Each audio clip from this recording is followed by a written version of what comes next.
सस्ते दामों सब बिक रहा है। अब किसी मुल्क के बारे में जब ये कहा जाए और ये शाया हो कि सस्ते दामों, अच्छा मिडिल ईस्ट में तो ये पब्लिश हुआ, लेकिन इसके बाद रीपब्लिश ये कहां हुआ है। आज से ज्यादा बड़ी हुई खुशफहमी कह लें, ज्यादा बेहतर लफ्ज उर्दू में ये है कि आप समझते हैं कि आप फेलिंग स्टेट की तरफ जा रहे हैं। हकीकत ये है कि पाकिस्तान ऑलरेडी एक फेलिंग नहीं बल्कि फेल्ड स्टेट है। आपकी हर चीज बिकने जा रही है, आपकी हर चीज गिरवी होने जा रही है। लेकिन सवाल यहां पर यह है कि क्या ये अच्छी बात है, क्या ऐसा होना चाहिए था? क्योंकि अगर मैं आपको इसके बरअक्स बताऊं तो आप लोग हैरान हो जाएंगे। ये हालात हमारे वो हैं कि जो हमने कर्जे देने हैं, चुकाना है, जो पैसा डेट्स जो हैं वो हमारे सर के ऊपर से जो पानी गुजर चुका है, यानी कि पानी पुलों के नीचे से तो गुजरता ही है, लेकिन सर के ऊपर से भी पानी गुजर चुका हो तो तब हमारे ये हालात आ जाते हैं। कौम पकड़ के IMF के और दूसरे मुल्कों के जिस तरीके से ये कारनामा सर अंजाम दिया $3 बिलियन का, तो इसको अगर आप ये सामने रख के देखें तो मुझे समझ नहीं आती कि एक फेल्ड स्टेट क्या होती है। बाकायदा तौर पे 25 साल के लिए अबू धाबी ग्रुप के हवाले पाकिस्तान की बंदरगाह कराची, पाकिस्तान की सबसे बिजिएस्ट बंदरगाह को कर दिया गया है अबू धाबी के हवाले, यानी मुत्तहिदा अरब अमारात के हवाले। Sea ports, airports and telecom companies जो हैं वो सेल ऑफ करना पड़ रही हैं। और इसको खरीद कौन रहा है? इसको ज्यादा गल्फ कंट्रीज जो हैं, गल्फ स्टेट्स वो खरीद रही हैं, जिसमें के UAE और कतर के 2 बड़े नाम सामने आ रहे हैं। ये दीगर अखबार और खास तौर पे बैनुल अक़वामी अखबार पाकिस्तान के लिए लिख रहे हैं कि Pakistan is for sale. Pakistan के दुकान के बाहर बराए फरोख्त का एक बोर्ड आवेजा हो जाता है, तो पाकिस्तान के ऊपर एक चिपका दिया गया है, स्टिकर चिपका दिया गया है कि ये मुल्क इस वक्त बराए फरोख्त है। आपकी हर चीज बिकने जा रही है, आपकी हर चीज गिरवी होने जा रही है। लेकिन सवाल यहां पर यह है कि क्या ये अच्छी बात है, क्या ऐसा होना चाहिए था? क्योंकि अगर मैं आपको इसके बरअक्स बताऊं तो आप लोग हैरान हो जाएंगे। हाँ, मैं तनकीद जरूर करूंगा क्योंकि पाकिस्तान बराए फरोख्त का लेबल कोई अच्छा लेबल नहीं है। मिडिल ईस्ट आई में ये पब्लिश हुआ और मैं आपको इसका सोर्स भी बताई देती हूँ। बिल्कुल मिडिल ईस्ट आई में ये आप देख सकते हैं, और बाय साल अहमद इन कराची।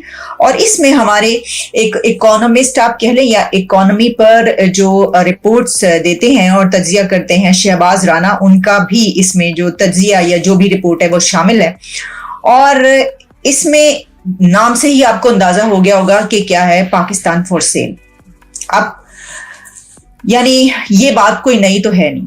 बाकायदा तौर पे 25 साल के लिए अबू धाबी ग्रुप के हवाले पाकिस्तान की बंदरगाह कराची, पाकिस्तान की सबसे बिजिएस्ट बंदरगाह को कर दिया गया है अबू धाबी के हवाले, यानी मुत्तहिदा अरब अमारात के हवाले 25 साल के लिए।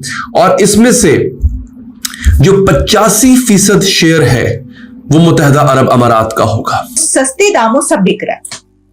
अब किसी मुल्क के बारे में जब ये कहा जाए और ये शाया हो कि सस्ते दामों, अच्छा मिडिल ईस्ट में तो ये पब्लिश हुआ, लेकिन इसके बाद रीपब्लिश ये कहां हुआ है, उसमें है पाकिस्तान डिफेंस की वेबसाइट पर ये रीपब्लिश हुआ है। और फिर इसके अलावा एक और जगह पर मैं देख रही थी, वहां पर भी रीपब्लिश हुआ है। 2-3 सोर्सेज ऐसे हैं पाकिस्तान में कि जहां पर ये रीपब्लिश हो चुका है।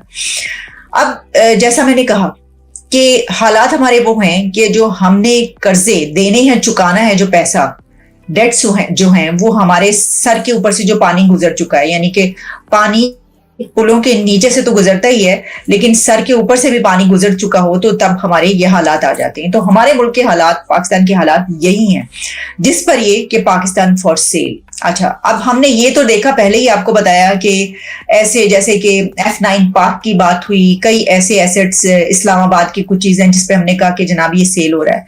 लेकिन इसमें जो तफसील से बात की गई है वो ये है कि जो माउंटिंग डेट है उसको जो रीपेमेंट्स हैं उसके लिए पाकिस्तान को जो अपने sea ports, airports and telecom companies जो हैं वो सेल ऑफ करना पड़ रही हैं। और इसको खरीद कौन रहा है? इसको ज्यादा गल्फ कंट्रीज जो हैं, गल्फ स्टेट्स वो खरीद रही हैं, जिसमें के UAE और कतर के 2 बड़े नाम सामने आ रहे हैं। अच्छा, कराची की जो पोर्ट है, याद रखिएगा, कराची की पोर्ट पाकिस्तान की सबसे बिजिएस्ट पोर्ट है। ये पोर्ट जो होती है ना, जो बंदरगाह होती है, ये किसी भी मुल्क की लाइफलाइन होती है। हमारे मुल्क में तो वैसे भी कुछ बनता नहीं, हर चीज इंपोर्ट होके बाहर से आती है। अगर बंदरगाह पे किसी का और का कब्जा हो जाए तो वो आपके मुल्क की सांसों को रोक सकता है, आपकी मुल्क की नब्ज को रोक सकता है, कंट्रोल कर सकता है, याद रखिएगा। और ये स्ट्रेटेजिक पॉइंट ऑफ व्यू से बड़ी इंपॉर्टेंट होती है। बंदरगाहों के जरिए ही आप अपनी हिफाजत करते हैं, अपने मुल्क की कुमक पहुंचती है, आपको एड पहुंचती है हर किस्म की। आप समझ रहे, इतनी इंपॉर्टेंट होती है बंदरगाह। सिर्फ ये मत सोचिएगा कि तिजारत के लिए इस्तेमाल होती है, ये तमाम शोबे भी इसी में फॉल करते हैं। कि भूखे पेट हमें अपने न्यूक्लियर पार होने का जो झंडा है ना वो लहराने का बहुत मजा आता है, बहुत मजा आता है। हम खूब तड़ियां लगाते हैं, लोगों को धमकियां देते हैं, देखो ये तो फ्लैश पॉइंट है, ये हो गया तो वो हो गया तो ये हो जाएगा, तो हमने तो अपने बम जो उठा उठा के फेंकने। तो हालत क्या है? हालत ये है कि फॉर सेल पे लगा हुआ है जी। अच्छा, अब ये मैं आपको बता रही हूँ कि ये जो पब्लिश हो रहा है मैं आपके सामने वो रख रही हूँ, और एक जगह नहीं, इंटरनेशनल से नेशनल तक हर जगह पे मैं आपको। अच्छा जी।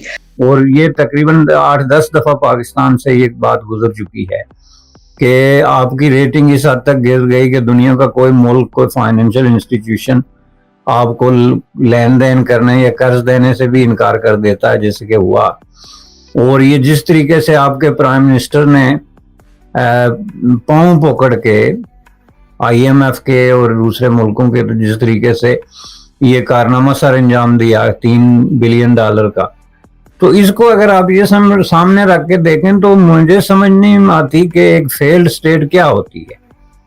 एक फेल्ड स्टेट जो है वो जब इस हद तक पहुंच जाए कि आप अपने बिल नहीं पे कर सकते, आप फ्यूचर की लाइबिलिटीज और ओब्लिगेशन जो है उनको मीट करने में नाकाम है, आप मुल्क के अंदर पॉलिटिकल स्टेबिलिटी कायम करने में नाकाम है, आप मुल्क के अंदर डेमोक्रेटिक प्रोसेस को इस तरीके से अटैक करते हैं कि आपकी पार्लियामेंट में शबखून मार के तो जो है वो बिल पास किए जाते हैं, आप जो है अनलॉफुली अनकॉन्स्टिट्यूशनली अपने शहरियों को अरेस्ट करके तो उनकी अरेस्ट का जो है वो एक्नॉलेज करने तक से इनकार कर देते हैं।